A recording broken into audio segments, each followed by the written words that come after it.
Dungeons & Dragons is probably one of my favorite RPGs that I've discovered in recent years. Being able to create a character and go on an adventure with your friends is extremely fun and a great way to spend an evening.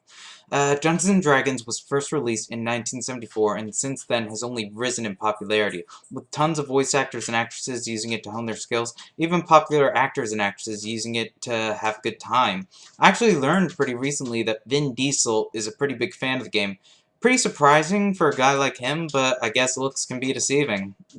There is no video game out there that has as much player choice as D&D does. If you can think of it, then you can do it, especially when it comes to character creation. Creating a character is probably the most crucial part of D&D as well. It's you creating the avatar that you will use to explore all manner of different worlds that only a game like D&D could provide. As a dungeon master, or DM for short, I am the storyteller, the rule keeper, and whatever it is I am needed to be at that time. I've helped quite a few people create their characters. For this demonstration, I thought I would show you what it's like to create a character, and maybe afterwards you'll want to create a character of your own. To begin, the first thing that you normally want to choose is your race. There are countless ones to choose from the average human to the Dragonborn. Choice is the spice of life in D&D. For the sake of this demonstration, I think that we'll go with Kenkus, which are these little crow people. I found them pretty interesting when I was reading about them. The next part that you will want to choose is your class. From the warlocks to the thieves to the fighters, there's one for every playstyle out there. For our little crow friend, I think that we'll go with the paladin. Not for any particular reason, I just thought it would make our character much more individualistic and much more interesting to go against the grain, which normally they would be thieves. Once that is done, you want to jot down all the abilities and features that your character's race and class give you. If you don't want to do that, then you can just bookmark them in the player's handbook, or you could just find a list online, which you could just look up later on. Anything that works for you. Now that we have the class and race picked out, we'll want to roll dice to come up with the stats for our character. There are many ways to do this, but I find the easiest way, especially for new people, is to just roll one 20-sided dice and then reroll if you get something below 7 or above 16. You'll want to do this about 6 times. In fact, you'll want to do it 6 times. That's the exact amount you'll want to do it. You'll then add your modifiers to your stats, which will also go towards your skills, like that are right next to the stats.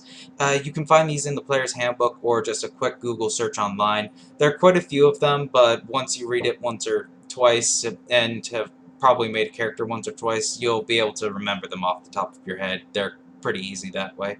The next part, which is more optional than what we've covered so far, is to give your character spells, which not every class has. Because our character is a paladin, he does get spells after he has become a second level.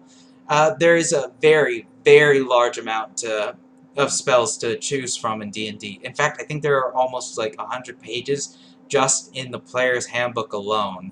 But usually, like, they'll have, like, in the player's class, I believe that's where you locate them, they'll have, like, the list that you can choose from because they don't want, like, say, a paladin raising an army of the dead or something like that. It's just to keep it more creator-friendly or player-friendly so you don't get confused. Let's see. Now that we have covered the core parts of creating a character, I think that we can now move on to my favorite part, personally, and that's to create what our character looks like and also their personal history.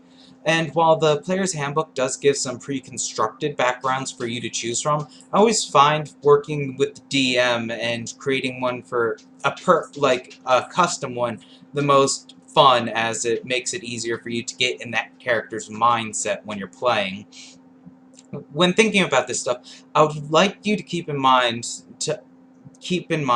your character's race and their class. It wouldn't make much sense for a necromancer to be all sunshine and roses, unless of course you're going for more of a comedic story, but that's just up to you. You can do it, but it wouldn't make much sense in a more serious story, or it's depending on your play style, I guess, but still, keep that in mind. For a Kenku Paladin, I suppose that he would wear probably shiny, white, not white, but very silvery armor, and maybe like a little cape behind his back.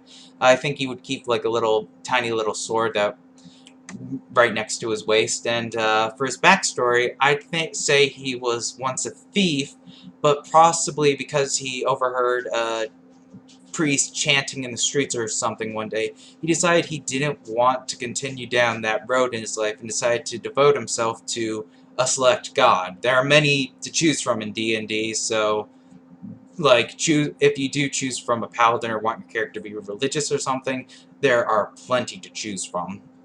After that, you want to give your character a bit more of a personality. You want to do a personality trait, a bond, a flaw, and an idea. For Kenku, let's say that he loves his new life, but for his flaw, he's still tempted, like, every now and again to, like, steal something shiny or to whatever catches his eye at the moment. Uh, let's see, his ideal would probably be that he aspires to become a better person than who he was before he joined the church. And I also imagine that for a personality trait, that he would sometimes succumb to his, like, crow heritage and just be pecking at crumbs on the table. Like, it just brings a smile to my face. I love that.